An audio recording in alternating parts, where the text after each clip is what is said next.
ദൈവത്തിങ്കിലേക്ക് നമ്മൾ ഉയർത്തുന്ന പ്രാർത്ഥനകളാണ് കൗമ പ്രാർത്ഥനകൾ.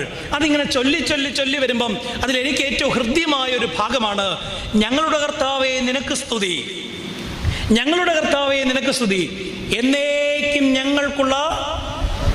അന്ന് ഉറക്കെ പറഞ്ഞേ. നിങ്ങൾക്ക് മക്കളുണ്ടെന്നുള്ള ധൈര്യത്തിരിക്കുകയാണോ? എല്ലാം കാനഡയ്ക്ക് പോകും. ഇവിടെ ഞത്തുപോലെ ഇവിടെ കുത്തിയിരിക്കാനുള്ളതാ. ആകെ പറയാനുള്ള ശരണം ഇതേ ഉള്ളൂ, എന്നേക്കും ഞങ്ങളുടെ ശരണമായ ദൈവമേ നിനക്ക് സ്തുതി. എന്താണ് ശരണം? മനോഹരമായൊരു മലയാള വാക്കാണ് ശരണം, അല്ലേ?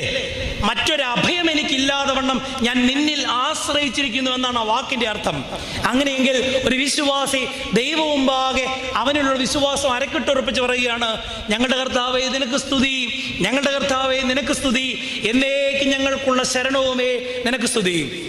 എന്തുകൊണ്ടാണ് ഞങ്ങളുടെ ശരണം നീ മാത്രമാണെന്ന് പറയുന്നത്? അതിന് വേദപുസ്തകത്തിലെ മനോഹരമായ ഒരു ഉദാഹരണം